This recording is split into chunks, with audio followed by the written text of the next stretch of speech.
President. Where?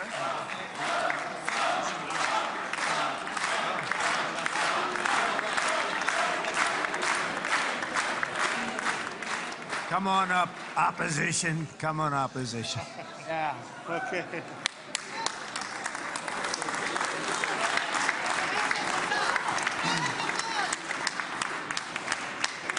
אני מתכבד להזמין כעת את ראש האופוזיציה, חבר הכנסת יאיר לפיד.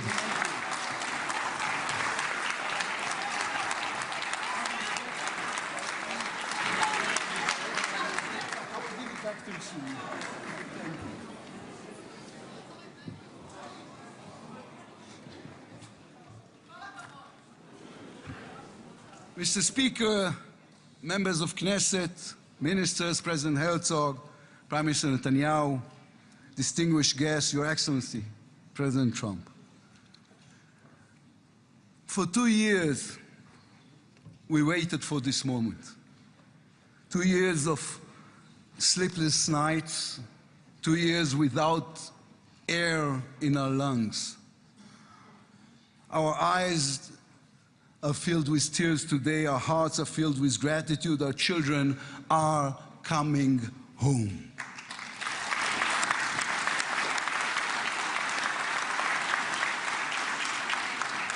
In the Babylonian Talmud, a sacred book of the Jewish people, it is written, whoever destroys one life, it is as though he destroyed an entire world, and whoever saves one life, it is though as he has saved an entire world. Mr. President, you have saved the lives of our hostages.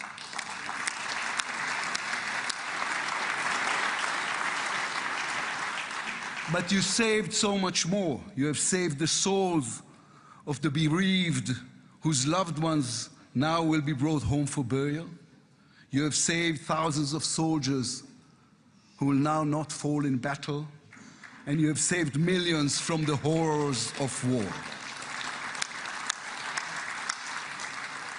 You have saved more than one life, and each life is an entire world. This is a historic moment, and a reminder that history is shaped by people. It is shaped by those who know the past, but have the vision to change the future. When you were elected, you declared that you would be the president of peace. You have kept your word. The fact that you were not awarded the Nobel Peace Prize is a grave mistake by the committee. But they will have no choice, Mr. President. They will have to award it to you next year.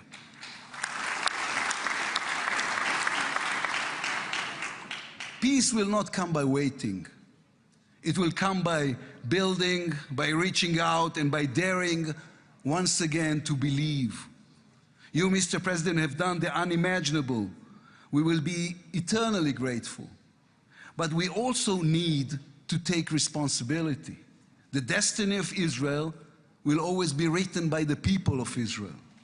We must now prove ourselves worthy of what has been achieved. From its founding, Israel has said to the world that our strength, our power, rest upon our values. Israel is the strongest country in the Middle East because we are the only democracy in the Middle East. Because we believe in the principles laid in our Declaration of Independence, which says Israel will ensure complete equality of social and political rights to all its inhabitants, irrespective of religion, race, or sex. It will guarantee freedom of religion, conscience, language, education, and culture. It will safeguard the holy places for all religions. Those are our values. That is who we are as people, as a country. Our neighbors must understand one more thing about us. We are not going anywhere.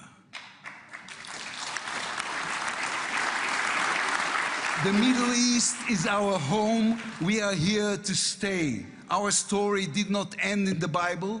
It began there. It continues in our laboratories and universities, in our innovation hubs.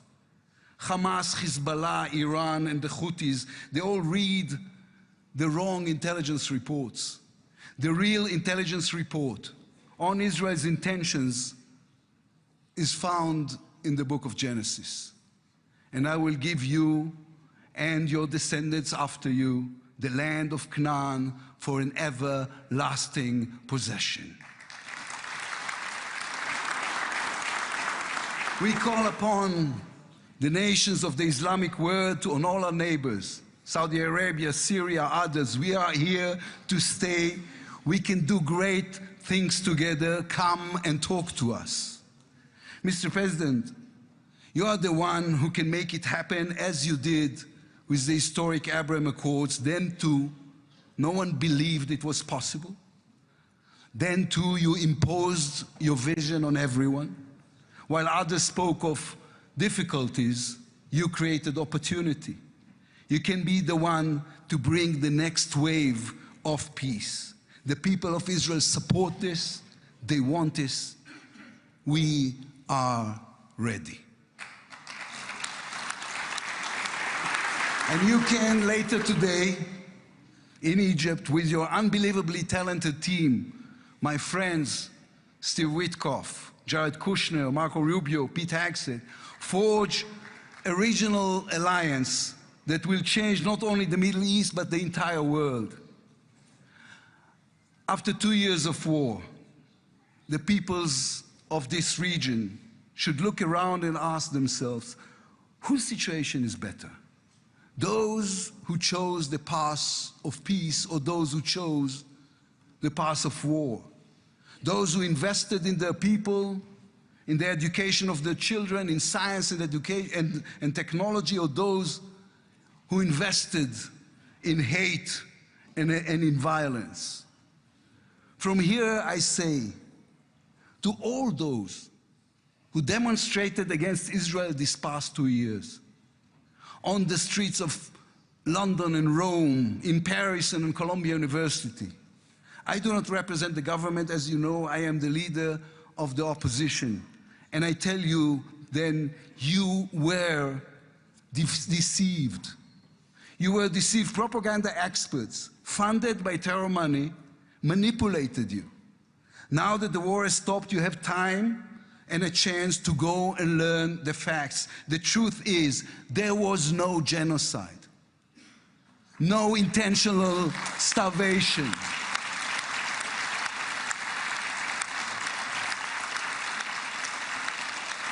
The truth is, there was an army and a country fighting in the most complicated conditions imaginable against terrorists who send their own children to die for a follow-up, who use their own children as human shields.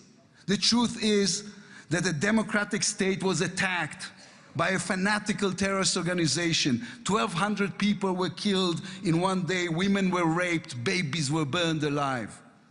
And all the while, they played with your minds, selling you the absurd idea that supporting Islamic terror is somehow a liberal value. There is good and evil in this world. When you stand with Hamas, you stand with evil. When you stand with Hezbollah, you stand with evil. When you stand with the Iranian regime, you stand with evil. When you stand with Israel, you stand on the side of justice.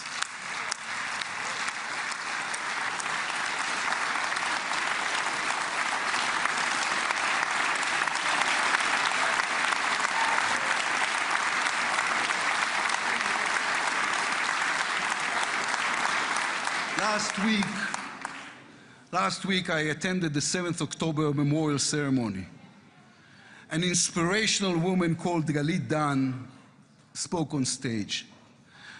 Galit had a daughter, Noya, a 13-year-old girl who was autistic like my daughter. And Noya was full of light. She loved Harry Potter. On that dark day, Noya was sleeping at her grandmother's Carmela's house in Kibbutz Nir Oz. Carmela was 80 years old.